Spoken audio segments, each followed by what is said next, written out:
No último encontro nosso, a gente chegou até o governo do Costa e Silva e vimos que o governo do Costa e Silva foi marcado por uma série de manifestações no ano, sobretudo de 68, ligados aos trabalhadores, com greves como a famosa greve de Osasco e a União Nacional de Estudantes, no qual se destaca a passeata dos 100 mil, que morreu aquele jovem rapaz chamado Edson Luiz, que virou um símbolo da resistência ao governo ditatorial do ano de 68, o ano que não terminou. Em resposta a isso, o governo acabou decretando o ato institucional de número 5, que a gente vai falar um pouco dele, mostrar até um documentário feito pelo Grupo Anchieta. Tá? A gente considera o ato institucional número 5 um golpe dentro do golpe. Como assim? Precisa entender que a Constituição de 67, que foi estabelecida pelo interesse dos militares, foi estabelecida já dentro do governo do Castelo Branco, estabeleceu, graças à influência de alguns políticos que estavam lá dentro, sobretudo do MDB, tá? Sobretudo do MDB, estabeleceu que não poderia se fechar o Congresso e não haveria mais cassação. A crise de 68, além de ter o problema das grandes manifestações populares nas ruas, ainda teve um manifesto feito por um deputado federal, então do MDB, chamado Márcio Alves, que criticou abertamente o mês de setembro, a Semana da Pátria. A soma de tudo isso levou ao ato institucional de número 5. Tá? No dia 13 de dezembro, daí a expressão o ano que não acabou. Tá? Esse ato botava o Congresso em recesso e ampliava demais os poderes do Executivo Federal. Inclusive, uma coisa que até então não havia possibilidade no Brasil, que era a interferência não apenas no Legislativo, coisa que já aconteceu, mas agora no Judiciário. O presidente podia, inclusive, exonerar juízes. Por isso a gente considera o ato institucional número 5 a prova irrefutável de que a máscara caiu, de que aquele discurso de que não era uma ditadura, de que era apenas um governo de exceção militar, ia por terra. A linha dura, de fato, colocava suas mangas para fora. Observe esse documentário, ele é curto, ele é de apenas 2 minutos. O arquivo especial de hoje relembra o AI-5, o ato institucional decretado há 42 anos, deu poderes absolutos ao regime militar e marcou uma das décadas mais violentas da história do Brasil. Desde o início do regime militar, em 1964, o presidente Castelo Branco já recorria a atos institucionais para cassar mandatos, demitir e expulsar opositores. Os partidos foram reduzidos a 2, Arena, Situação e MDB, Oposição.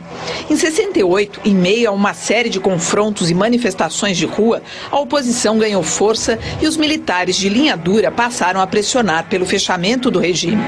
O pretexto veio com o discurso do deputado Márcio Moreira Alves na Câmara dos Deputados em Brasília, criticando o regime.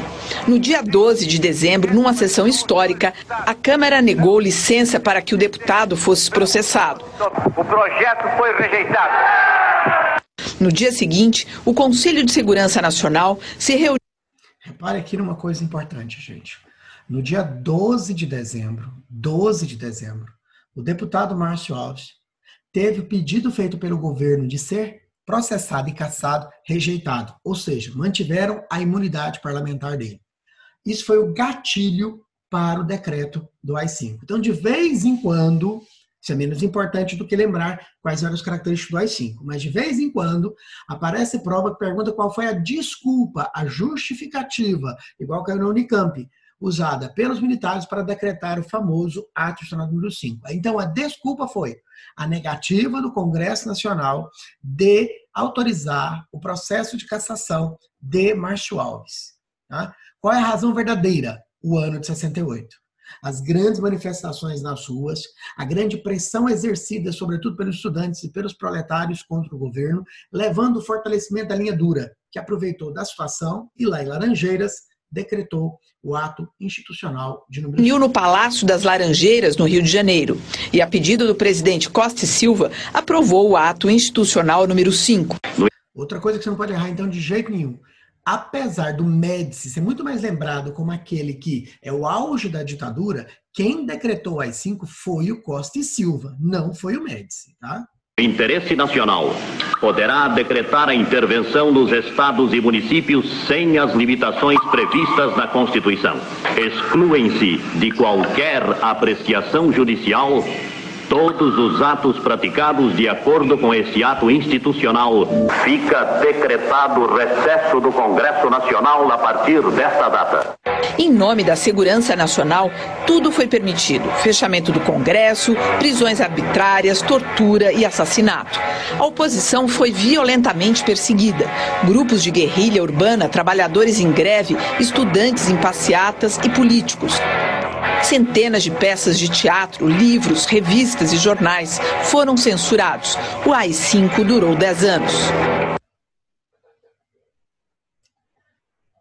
Repare no detalhe final importante, o AI-5 durou 10 anos. Portanto, ele termina antes da ditadura militar acabar, que é outro peguinha que eles põem em prova. O AI-5 foi criado pelo Costa Silva e foi suspenso pelo Geisel, Ernesto Geisel, o presidente Geisel, no final do seu mandato. Tá? No ano de 78 para 79. 79 já era o Figueiredo. Portanto, o AI-5 dura 10 anos. Ele é o momento mais grave, ele é o momento mais claro, ele é o momento mais violento da ditadura militar. Tanto que eu volto a insistir naquilo que falamos no nosso encontro passado. A gente vai combinar que a ditadura militar deve ser estudada em 3 partes, em 3 atos. 64, 68, ato 1. 6874 e não 78, ato 2. 7485, ato 3. O ato 1 é da organização, quando você fez os AIs 1, 2, 3 e 4, tá? Que tentava passar a imagem de somos apenas um regime militar, um regime de exceção, não somos uma ditadura. Depois, o período dos anos de chumbo, tá? Que é quando o trem ficou feio mesmo, que é quando a ditadura ficou descarada, escancarada, violenta, graças, sobretudo, mas não apenas, o ato institucional número 5, tá? Vai ter o 5, 6, o 7, o 8, o 9, o 10, o 11, o 12, o 13, o 14. Já vi vestibulares cobrando o 12, o 13 e o 14. Tá? O AI-12 eu vou até comentar aqui nos meus slides. O 13 e o 14 é a lei do exílio e da pena de morte, que foram estabelecidos pelo governo. A primeira, que é a do exílio, foi muito usada contra a luta armada. A segunda, que é a pena de morte, nunca foi usada, mas estava lá no ato institucional. Tá? E aí, em 74, começa o declínio da ditadura, começa a reabertura. Essa reabertura vai ser marcada por uma série de fatores, inclusive pela suspensão do AI-5, que é o período da derrota da ditadura ou da reabertura democrática do Brasil. Tá? O primeiro período marca o governo do Castelo Branco e um pedacinho do Costa e Silva. O segundo período marca o governo do Costa e Silva, só o finalzinho, e sobretudo do Médici, então anos de chumbo é Médici. E o terceiro marca o governo do Geisel e do Figueiredo. Tá bom? É isso que você tem que saber. Beleza? E logo depois dele ter decretado o AI-5, veio o recesso de final de ano, ele foi 3 de dezembro, depois vai ter carnaval. E depois disso, o governo Costa Silva começou a organizar, criar organismos de repressão, como, por exemplo, o DOI-CODE, que está nascendo. Tá? Só que aí o Costa Silva adoeceu. O Costa Silva adoeceu. Então ele faz o AI-5 e depois ele começa a se afastar da vida pública por problemas de saúde. E em tese, se ele tem que se afastar ou para tratar, ou até mesmo porque não pode mais ser presidente, o vice tem que assumir. E o vice no Brasil, desde o momento, tinha uma quantidade de defeitos inimaginável. O vice era esse homem, chamava Pedro Aleixo. Pedro Aleixo era civil, tá? E ele foi a única voz lá no Palácio Laranjeiras, quando se reuniu os ministros, o presidente, para decidir o decreto do AI-5, que foi contra o AI-5. Tudo bem, gente, não cai na conversa boba que ele era do MDB, não. Você não é tão bobo, né, gente? É claro que a ditadura nunca permitiria que o partido de oposição estivesse no governo. Ele era da Arena, mas ele era civil, ele não era militar, e ainda por cima era contra o AI-5. E, dada essas duas características, a Constituição, mais uma vez, foi malograda. Mais uma vez, ignoraram ela. Primeiro, a Constituição de 67 dizia que não podia fechar o Congresso. A gente não fechou, a gente fez recesso. A segunda Constituição de 67 dizia que não podia caçar mandatos. Voltou a cassação de mandatos, incluiu a exoneração de juiz, decretou estado de sítio permanente, decretou censura prévia, tudo no AI-5. Portanto, eu passei por cima da Constituição que eu mesmo criei, militar. Né? E agora eu impeço o vice de assumir e volto o poder para uma junta militar. Lembrando que a junta militar havia assumido pela primeira vez no dia 31 de março para o dia 1º de abril, na deposição do Jango. E essa junta militar, formada novamente pelas 3 forças militares, convoca novas eleições.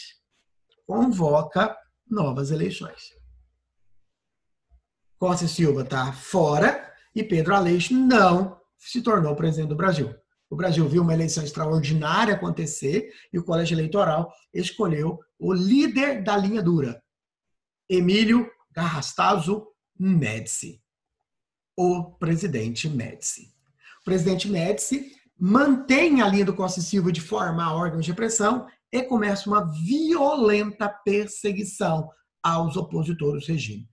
Onde esses opositores vão estar, na opinião dele?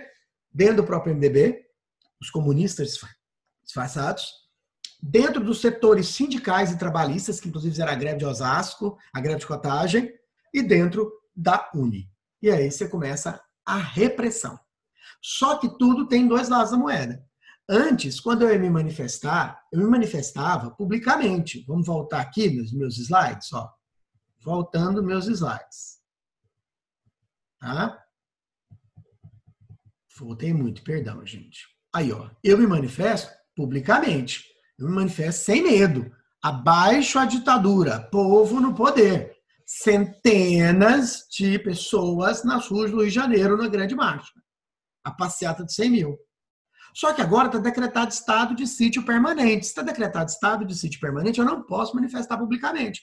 Eu serei preso. Tá? Se eu fosse fazer uma coisa na rua, eu sei que se eu for pego, eu vou apanhar e vou ser preso. Isso se não me sumirem, né? Se não me sumirem. Então, qual solução sobrou para mim? A clandestinidade, que é a luta armada. Eu e meus amigos vamos abandonar a faculdade, por exemplo, a gente era da UNE, e vai para uma fazenda treinar técnica de guerrilha, aprender a usar bomba, fabricar bomba caseira, para fazer atentados contra o governo. Surge a luta armada.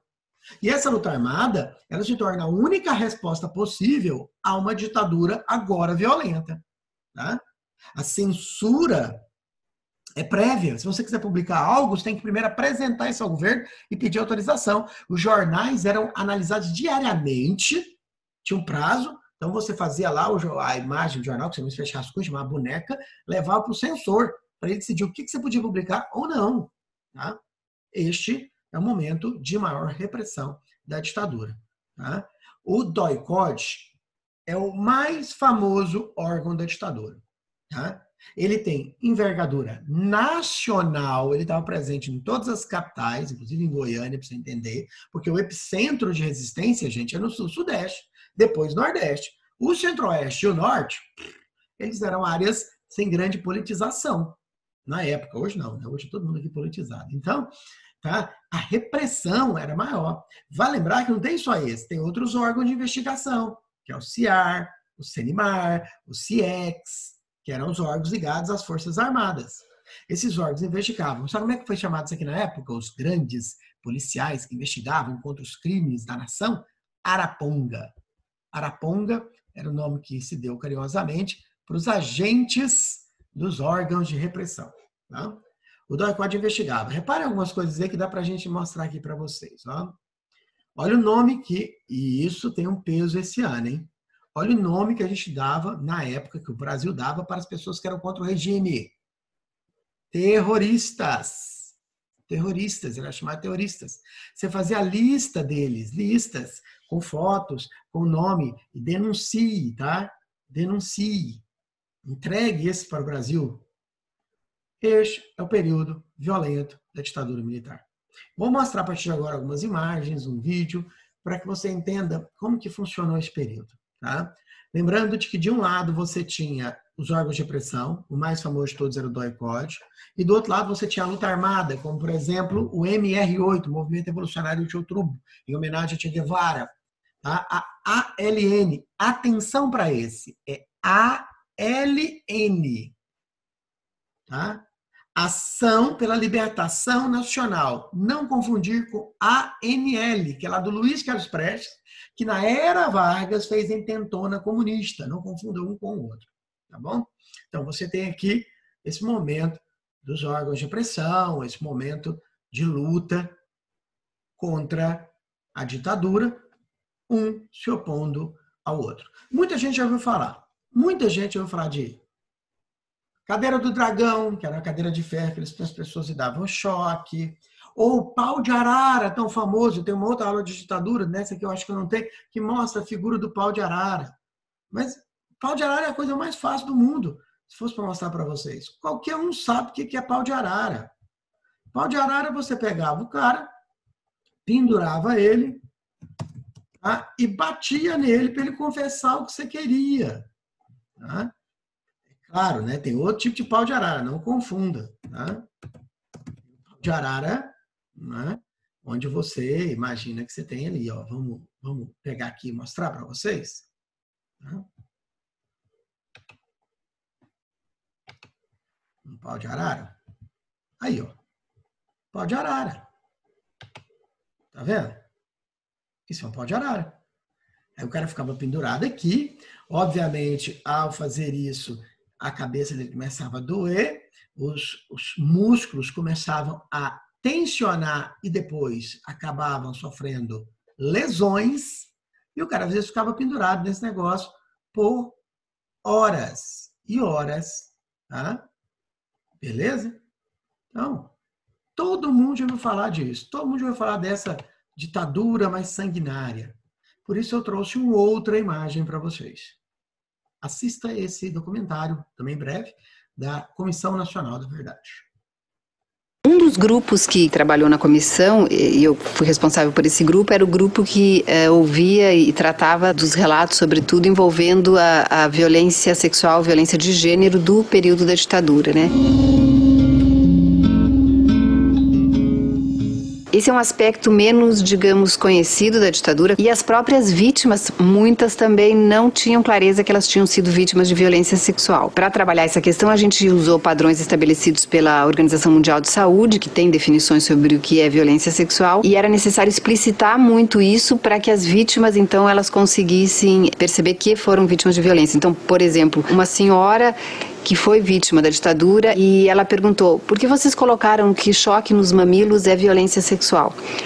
E aí eu respondi: bom, a gente segue os padrões da Organização Mundial de Saúde e isso é violência sexual. E ela gritou assim super alto, ela falou: não, eu levei choque nos mamilos, mas eu não fui vítima de violência sexual. É claro que você sabe por que aquela mulher não quer ser colocada como vítima de violência sexual. Porque além do aspecto óbvio dela se sentir uma vítima da ditadura e ter sido torturada, a questão da vítima de abuso sexual ou de qualquer tipo de violência sexual colocava ela num outro patamar. Num patamar que vai afetar os valores morais, muitas vezes cristãs, que essa sociedade na época tinha numa escala e numa força muito maior. Então, ela se vê como vítima da ditadura, mas ela não quer. Então, por isso é que eu trouxe esse vídeo, que a gente vai continuar, pra vocês perceberem o outro lado. Por quê? Como eu te disse, as torturas específicas, as torturas como dar choque elétrico, como deixar a pessoa presa dentro de uma caixa por horas com o som tocando, isso é absolutamente conhecido. Né?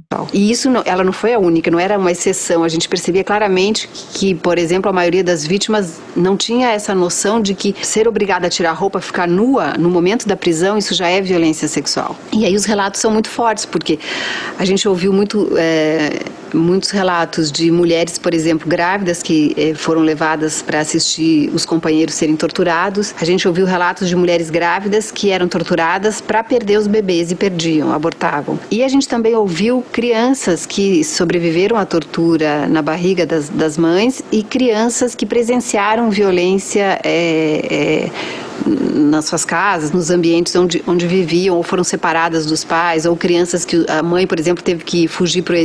Gente, só aqui um comentário para você fazer um paralelo. Mais forte do que a história do Brasil com relação a crianças que foram separadas de pais ou etc., você tem a Argentina. Tá? No caso da Argentina, a ditadura da Argentina começa em 1973 e vai até 84, 83. Tá? E a ditadura da Argentina, retificando, começa em 76 e vai até 83, 84. A ditadura da Argentina ficou famosa pelos sequestros de recém-nascidos e de crianças bem pequenas de famílias que eram consideradas comunistas, consideradas uma ameaça ao regime militar, e entregues para adoção para famílias de bem, tá? Cidadãos de bem. Então, você repara que ela está falando disso, só que no tom da Argentina ele é mais forte. São os filhos da ditadura, tá? Exílio e deixou o bebê de 3 meses. Então são relatos assim sempre muito fortes, de muita dor, de muita violência com pessoas totalmente indefesas e, obviamente, como todo mundo sabe, eu espero que todo mundo acredite que a tortura é um crime injustificável, né, inadmissível, e a gente sabe, é um crime que não é passível de anistia. Se você é da paz, quer viver em paz, conheça um pouco mais... Aí, gente, só um detalhe final. É claro que ela coloca essa coisa aqui no final, porque eles fazem parte da Comissão Nacional da Verdade, e o Brasil anistiou os crimes da ditadura no contexto da lei da anistia. Portanto, mesmo que você tenha um relato desse, com comprovações documentais de que fulano participou de uma tortura, participou de um ato desse, ele está anistiado. Isso é um debate que está no Brasil, no cenário jurídico, se esses crimes podem ou não ser anistiados, tá? Ok? Há tempo, ou melhor, em tempo, ainda uma coisa importante. Se você quiser ver isso aqui um pouco mais, só que eu acho que não é hora, agora você tem que realmente focar para estudar aquele negócio, tem um livro organizado pelo arcebispo de São Paulo, que é considerado a referência maior com relação aos crimes cometidos contra os cidadãos brasileiros pelo regime militar. Chama Brasil Nunca Mais. Só de relatos, só ligando, mostrando os crimes que foram cometidos nesta época. Um dos grupos. Tá? E aí aqui algumas outras imagens, como eu te falei, o Congresso da ONU foi fechado, eles fizeram o Congresso clandestino numa fazenda e todo mundo foi preso, tá? Ó, terroristas matam militar dos Estados Unidos, quer dizer, um dos atentados que deu certo. Essa foto, apesar de estar desfocada, são cartazes de procurados pela ditadura que eram colocados em rodoviárias, em centrais de trem ou de ônibus, em aeroportos, para que você pudesse denunciar. Tá? Esse é um lado do governo do Médici. Esse é um lado do governo do Médici. Esse aqui que você está apresentando agora é o outro lado do governo Médici. Então, o governo Médici, vamos lá, são duas faces. A face da repressão, a face da perseguição, a face da violência. Beleza? Esse é um lado. Outro lado é o grande investimento estrangeiro que ele recebeu nesse período, com a forte abertura, tá? Gerando o que foi chamado, ironicamente, de milagre econômico. Lembrando a você que a primeira face, que é a face da repressão, apesar de tudo que se fez contra a ditadura venceu, tá? Os órgãos de repressão praticamente exterminaram os movimentos de resistência. MR8, ALN, PCdoB, que era um grupo guerrilheiro, foram vencidos pelos regimes. Eles ficaram famosos por fazer 3 coisas: atentado, sequestro, igual daquele embaixador dos Estados Unidos, tá? E assalto. Acabaram sendo vencidos. Tá? No geral, os movimentos foram debelados pela ditadura militar. Uma das razões deles terem sido vencidos é que muita gente do Brasil tolerava a ditadura naquele momento porque estava tendo forte crescimento urbano, industrial e econômico. Então, estava gerando emprego. Tal. Então, aquela pessoa que realmente pensava primeiro na sua sobrevivência começou a tolerar a ditadura e daí veio aquele ufanismo de Brasil, ame-o ou deixe-o. O milagre econômico está associado a essa pessoa que está aí. Tá? Essa foto é uma foto um pouco mais recente. O senhor Delfim Moreira, então ministro do governo do Médici. Tá? O PIB crescia em torno de 12% ao ano. Você entendeu? Tanto que essa taxa é alta, no governo do Vargas, o PIB crescia em torno de 5% a 6%. Lá com a Petrobras, com a Eletrobras, crescia em torno de 5% a 6%. O Brasil cresceu em torno de 12%, 14%, chegou a crescer 14%, no auge do milagre econômico. Mas era crescimento com inflação. Então, repare que o poder aquisitivo do brasileiro vai diminuindo. Se a gente cresce 12%, mas tem inflação de 18%, seu poder aquisitivo vai diminuindo. Tá? Empréstimos foram a base da política. Tá? Empréstimo e investimento. Eles entram em duas correntes, então. Entra como empréstimo e entra como investimento. Vamos melhorar isso? O processo do milagre econômico é sempre feito com duas bases financeiras. Tá?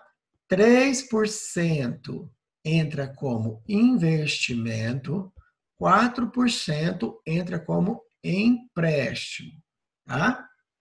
Os outros, para chegar lá nos 12%, 13%, são os 5%, 6% que o Brasil já crescia. Isso aqui já era brasileiro, é interno. Interno. É a nossa riqueza do país.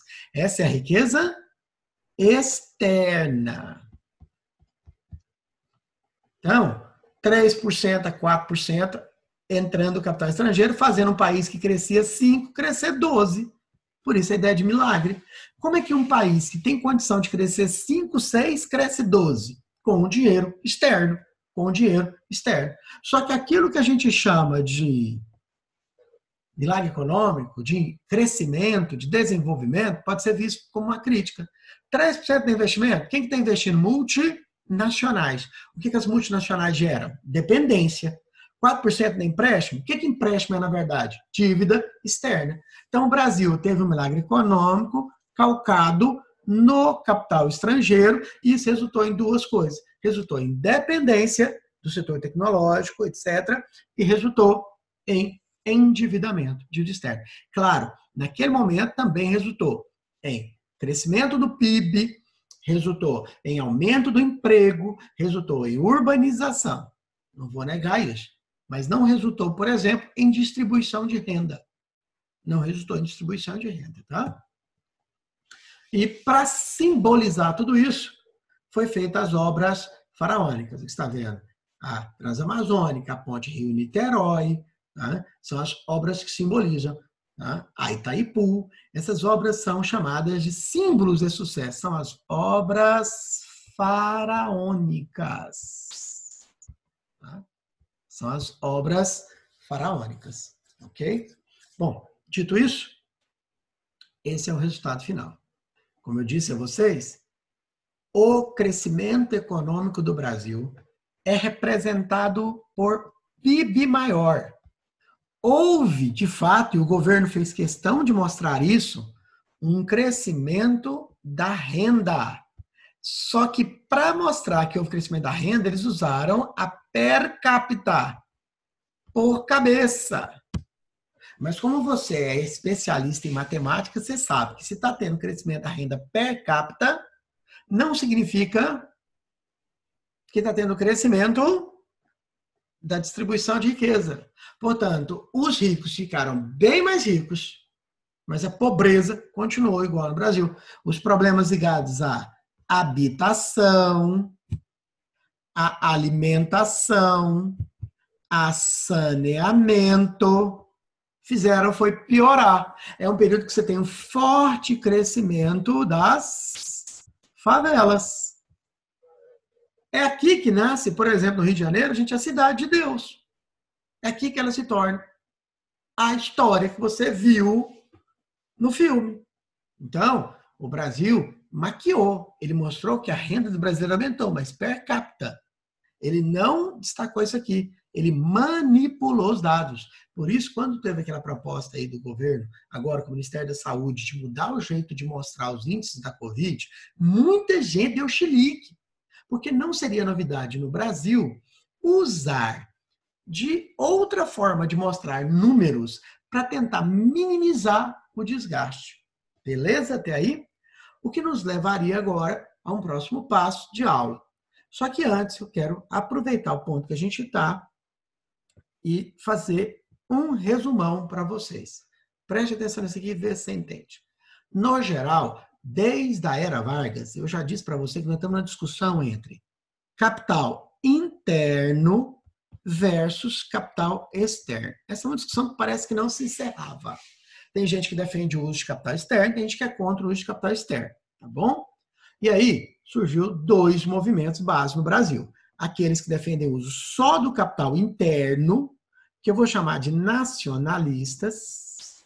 Para eles, só o capital interno interessa. E aqueles que dizem que tinha que usar o capital interno e o capital externo. Os dois, e não só um, que eu vou chamar de desenvolvimentistas. Os desenvolvimentistas, tá? O maior representante dos nacionalistas, é indubitavelmente Getúlio Vargas. Não é o único, mas é claramente o mais importante de todos. O senhor Jango, que teve um período curto de governo, também era nacionalista. Tá? Não queria o capital estrangeiro, tanto que fez a lei da remessa de lucros, que a gente estudou. O mais famoso representante do desenvolvimentismo é, sem sombra de dúvidas, o Médici, com milagre econômico, mas também não é o único. O Castelo Branco, a ditadura militar inteira é desenvolvimentista. Gente, a ditadura militar inteira é desenvolvimentista. Tá? O nacionalista, só o capital interno, e por isso ele vai crescer pouco. É aquilo que a gente já falou. A taxa de crescimento daqui é aproximadamente 5% ao ano. Tá? Já do lado de cá, a taxa de crescimento ela se destaca muito mais, ela chega a 12, 14% ao ano, graças ao capital estrangeiro. Tá? Símbolos de empresas que deram certo do lado de cá. Petrobras. Banco Nacional de Desenvolvimento Econômico, hoje o BNDES. Tá?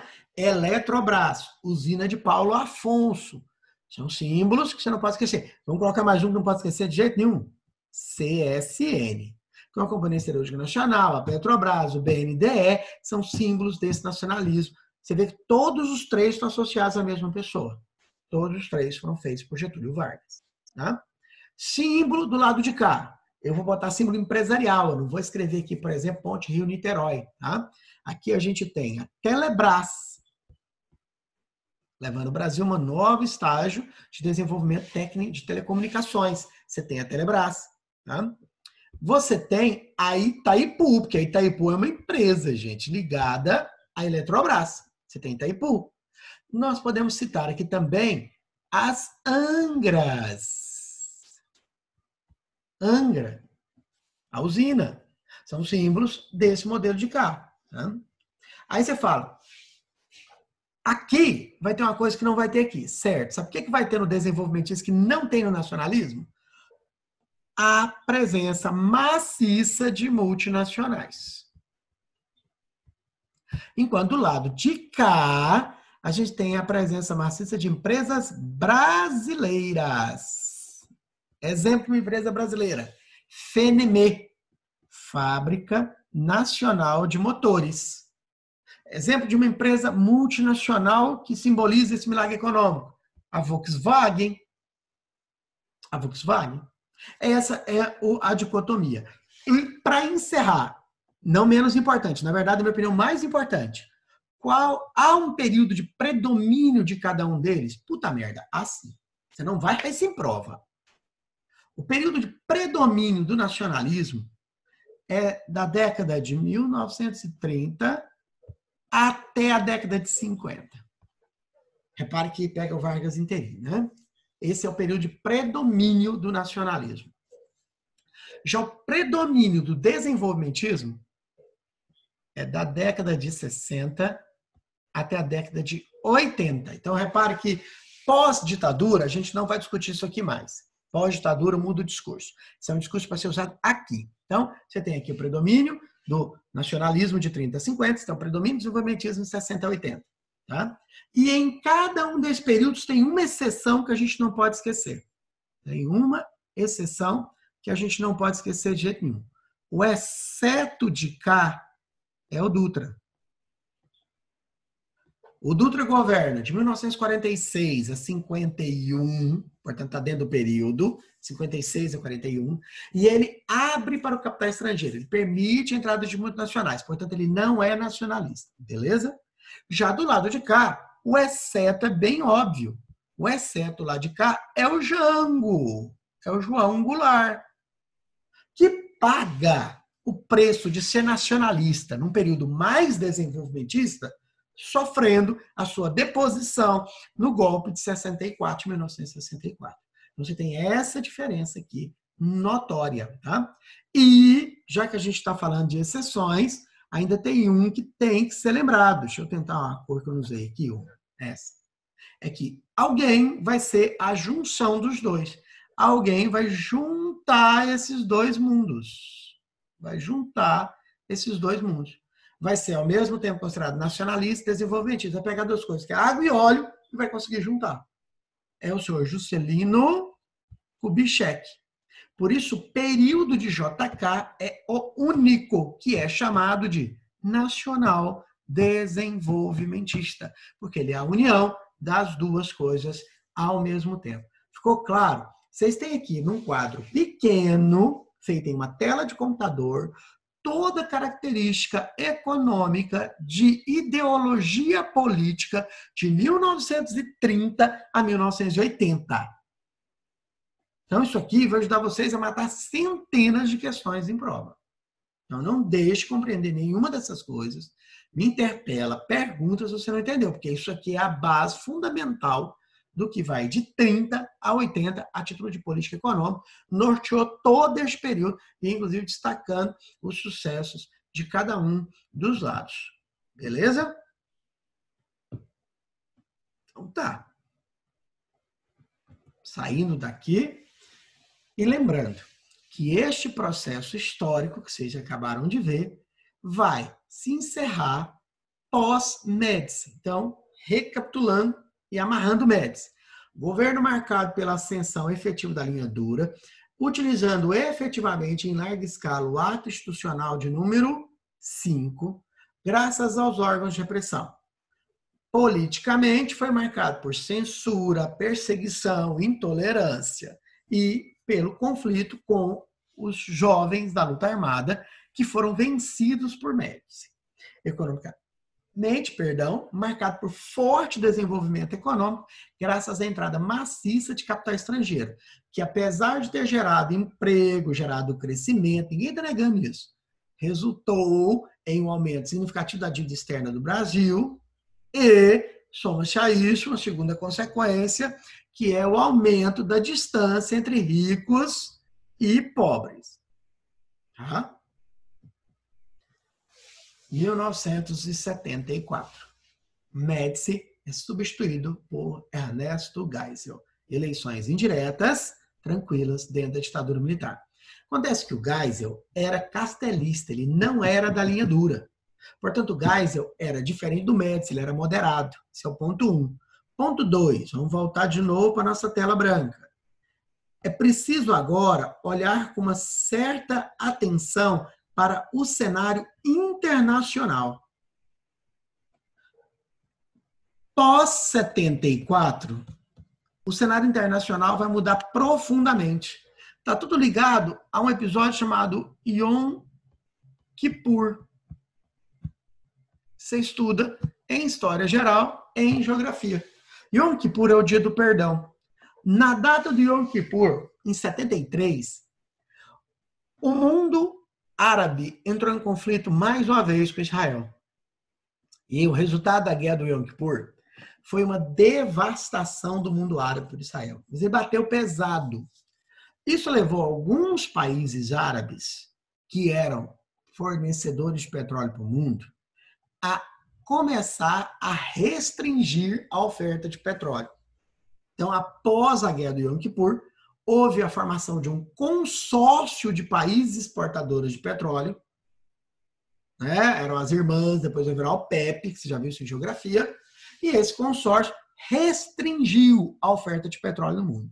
Como eles representavam mais de 80% de todo o petróleo que era ofertado ao mundo, a sua restrição imediatamente provocou uma explosão do valor do petróleo. O barril do petróleo custava, em média, $2,60 antes dessa restrição. E aí ele teve, né, se a gente fosse pensar num gráfico, um crescimento vertiginoso no ano de 74, seu valor. Chegando a custar mais de $49 o mesmo barril. Essa aqui é chamada de primeira crise do petróleo. Para citar, não vou escrever aqui, porque não interessa para o meu momento da aula, a segunda crise do petróleo grande, porque teve crise do petróleo menores, a segunda crise do petróleo grande foi em 79, quando um dos maiores produtores de petróleo do mundo, o Irã, deixou de ser governado por um governo pró-ocidente, de um cara chamado Shah Reza Pahlavi, e caiu na mão de um xiita extremista chamado Ayatollah Khomeini, que simplesmente fechou o comércio imediatamente com o Ocidente, decretando uma nova jihad. Isso fez o barril de petróleo explodir de novo. Então você tem, pelo menos assim, grandes crises duas, a crise de 74 e a crise de 79. A de 74 pega o barril do petróleo e quase que dobra de preço. Quase que dobra. O problema, gente, o problema